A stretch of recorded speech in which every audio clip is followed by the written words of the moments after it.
নমস্কার। আমার আরেকটি নতুন ভিডিওতে তোমাদের সকলকে স্বাগত। আজকে আমি আরেকটি স্কলারশিপের ইনফরমেশন নিয়ে এসেছি। এটা হচ্ছে বিশ্ববীণা স্কলারশিপ 2026 তাদের অ্যাপ্লিকেশন ফর্ম রিলিজ করেছে, অর্থাৎ অ্যাপ্লিকেশন প্রসেস শুরু হয়ে গেছে। এই বিশ্ববীণা স্কলারশিপ ছাড়াও আমি বেশ কিছু স্কলারশিপ যেটা ক্লাস 10-12 এর পর অ্যাপ্লাই করা আছে সেগুলো আমি আমার এই চ্যানেলে আপলোড করেছি। আমি তার লিঙ্ক ডেসক্রিপশনে দিয়ে দিচ্ছি। তোমরা সেই সমস্ত ভিডিওগুলো একবার দেখে নিতে পারো। দেখে সেই সব স্কলারশিপগুলোতে অ্যাপ্লাই করে দিতে পারো। কারণ তোমরা অ্যাপ্লাই করলে মানেই যে সেগুলো পাবে তার কোনো গ্যারান্টি নেই। কিছু কিছুতে এক্সাম বা ইন্টারভিউ হবে, বা কিছু কিছু ক্লাস 10 বা 12 এর মার্কসের উপর বেস করে পাবে।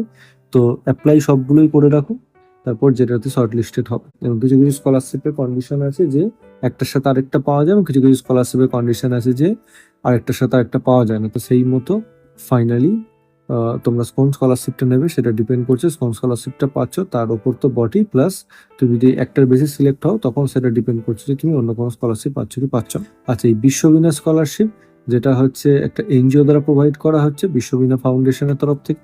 তো এটা তুমি অন্য স্কলারশিপের সাথে পেতেই পারো। তো এটার জন্য সর্বোচ্চ 12,000 টাকা করে পাওয়া যাবে।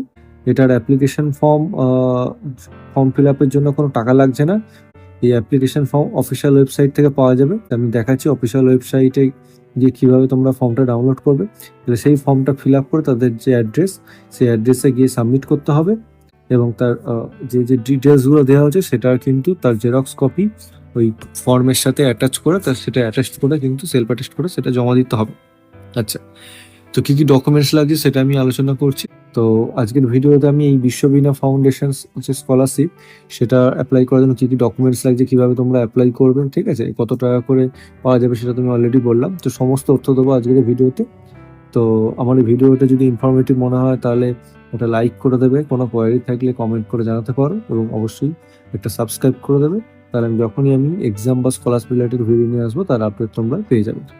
তো এই বিশ্ববীণা ফাউন্ডেশন যেটা মূলত দুস্থ ছাত্রছাত্রীদের তাদের একাডেমিক্স অর্থাৎ পড়াশোনার খরচের জন্য এই সংস্থা প্রোভাইড করে থাকে স্কলারশিপ, ঠিক আছে। তো এটা স্কলারশিপ পাওয়ার কন্ডিশন হচ্ছে যে যারা এবার 2026 যারা পশ্চিমবঙ্গ বোর্ডের উচ্চ মাধ্যমিক অর্থাৎ WBCSC থেকে পাস করেছো তারাই কিন্তু এটার জন্য এলিজিবল, এবং ওয়েস্ট বেঙ্গলের বাসিন্দা হতে হবে, এবং যারা 80% মার্কস পেয়েছো উচ্চ মাধ্যমিকে তারা এটার জন্য এলিজিবল, অর্থাৎ 500-র মধ্যে যারা বেস্ট অফ 5-এ 400 পেয়েছো তারা এটার জন্য এলিজিবল।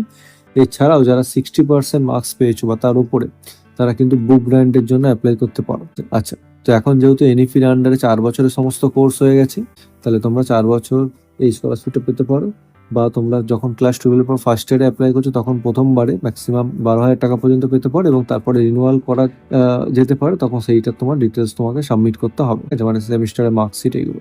এই স্কলারশিপের আবেদন করার লাস্ট ডেট হচ্ছে 31শে জুলাই, অর্থাৎ 31শে জুলাইয়ের মধ্যে এই অ্যাপ্লিকেশন ফর্ম সমেত সমস্ত ডকুমেন্টস যে অ্যাড্রেস, এই অ্যাড্রেসে পাঠাতে হবে। এটা হচ্ছে অফিসিয়াল ওয়েবসাইট। এই অফিসিয়াল ওয়েবসাইটে গেলে দেখতে পাচ্ছ এখানে ফর্ম ফিল আপের লাস্ট ডেট হচ্ছে 31 জুলাই, ঠিক আছে।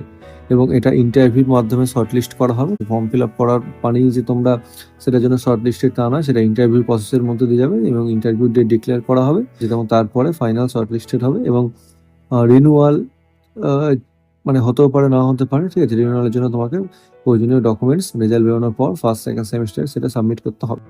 তো প্রিভিয়াস ইয়ারে কারা পেয়েছে সেটা ডিটেলস তোমরা এখান থেকে পেয়ে যাবে। কে কত টাকা পেয়েছে এখানে কিন্তু সব ডিটেলস দেওয়া আছে। তো এই অফিসিয়াল ওয়েবসাইটে তোমরা ফর্মটা পেয়ে যাবে। Application form for 2026-27 fresh applicants of scholarship, এখানে ডাউনলোড অপশন আছে, এখানে ডাউনলোডে ক্লিক করলে ফর্মটা চলে আসবে। ওপরে লেখা আছে বিশ্ববীণা ফাউন্ডেশন।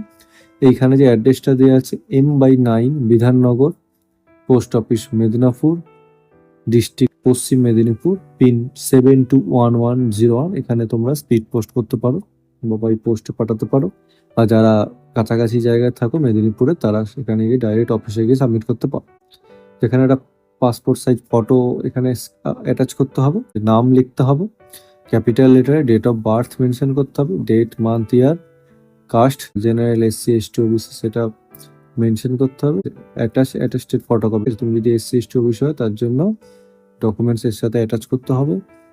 ফাদার্স বা গার্জেনের নেম লিখতে হবে, এখানে অ্যাড্রেস দিতে হবে, অ্যাড্রেস অফ কমিউনিকেশন যদি সেম হয় তাহলে সেটা সেম লিখতে হবে। মোবাইল নাম্বার বা ফোন নাম্বার এখানে মেনশন করতে হবে, একাডেমিক পারফরমেন্স দিতে হবে, অর্থাৎ মাধ্যমিক হায়ার সেকেন্ডারি ইনফরমেশন এখানে দিতে হবে, মানে কোন বোর্ডে পড়েছো, কোন ইয়ারে পাস করেছো, কি কি সাবজেক্ট ছিল, টোটাল মার্কস কত এবং পার্সেন্টেজ কত, কি ডিভিশন। অ্যানুয়াল ইনকাম এখানে মেনশন করতে হবে এবং তার ভ্যালিড প্রুফ দিতে হবে ইনকাম সার্টিফিকেটের।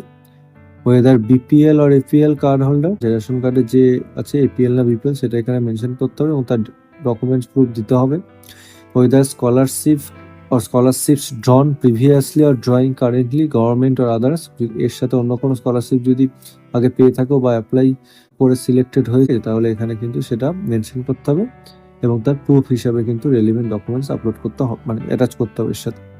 Mentioning short the reason for applying in your own words, তুমি কেন অ্যাপ্লাই করছো, তোমার যদি পড়াশোনার খরচা চালাতে অসুবিধা হচ্ছে তাহলে সেটার জন্য তোমার যে বুক গ্র্যান্ট বা মানে তুমি যদি হোস্টেলে থাকো বা তুমি বাড়ি থেকে পড়াশোনা করছো, পড়াশোনার তো যে খরচাটা আছে সেটা তুমি চালাতে পারছো না, তো সেই ডিটেলস এখানে দিতে হবে যে কেন তুমি অ্যাপ্লাই করছো, কি তোমার প্রয়োজন টাকা, ঠিক আছে। তুমি সেই নাহলে তুমি ফিনান্সিয়ালি তুমি অতটা স্ট্রং নয় যে তোমার ফ্যামিলি সেটা চালিয়ে নিয়ে যেতে পারে, তাহলে সেটার জন্য তোমার স্কলারশিপ পেলে তুমি ভালো এবং তুমি সেটা যোগ্য, সেটার জন্য তুমি 80% মার্কসের ওপরে পেয়েছো এবং তুমি পড়াশোনা চালিয়ে যেতে চাইছো, তো সেটার জন্য তোমার তার রিজনটা এখানে কিন্তু 2 লাইনে মেনশন করতে হবে। তারপরে ডেট, প্লেস, সিগনেচার করতে হবে অ্যাপ্লিকেন্টের, সিগনেচার অফ দ্য গার্জিয়ানকে এখানে সিগনেচার করতে হবে। আচ্ছা, এবার হচ্ছে for the selected candidates after the interview, যেখানে ইন্টারভিউ যদি সিলেক্ট হও তাহলে কিন্তু এই ডিটেলসগুলো তখন লাগবে, ঠিক আছে, কোন অ্যাকাউন্টে ক্রেডিট হবে সেই ব্যাংকের ডিটেলস লাগবে। আচ্ছা, তো এটা অফিস মানে অর্থাৎ ওরা ইউজ করবে সিগনেচার অফ দ্য প্রেসিডেন্ট, তখন ওরা সাইন করে ফাইনালি তুমি যদি শর্টলিস্টেড হও। তো এটা হচ্ছে অ্যাপ্লিকেশন ফর্মটা। তো তোমরা এই অ্যাপ্লিকেশন ফর্মটা যেটা 31 জুলাই যেটা লাস্ট ডেট তার মধ্যে তোমাকে এটা ফর্মটা পৌঁছাতে হবে। তো বেস্ট অফ লাক রইলো, তোমরা এটা অ্যাপ্লাই করে দাও দেরি না করে, যাতে তোমরা শর্টলিস্টেড হও, তাহলে সেই মতো ইন্টারভিউ প্রিপারেশন নিতে থাকো, যেটা ক্লাস 11-12 এর উপর বেস করে ইন্টারভিউটা হবে। তো সাথে বাকি স্কলারশিপগুলো অ্যাপ্লাই করো তোমরা। আমার এই ভিডিওটি যদি ইনফরমেটিভ মনে হয় তাহলে একটি লাইক করে দেবে, কোনো কোয়ারি থাকলে কমেন্ট করে জানাতে পারো এবং বন্ধু বান্ধব আত্মীয়স্বজনের মধ্যে ভিডিওটা শেয়ার করে দাও যাতে সবাই ইনফরমেশনটা পেয়ে যায় এবং পারলে চ্যানেলটি সাবস্ক্রাইব করে দাও, তাহলে যখনই আমি কোনো নতুন ভিডিও নিয়ে আসবো তার আপডেট তোমরা পেয়ে যাবে। ধন্যবাদ ভিডিওটি দেখার জন্য।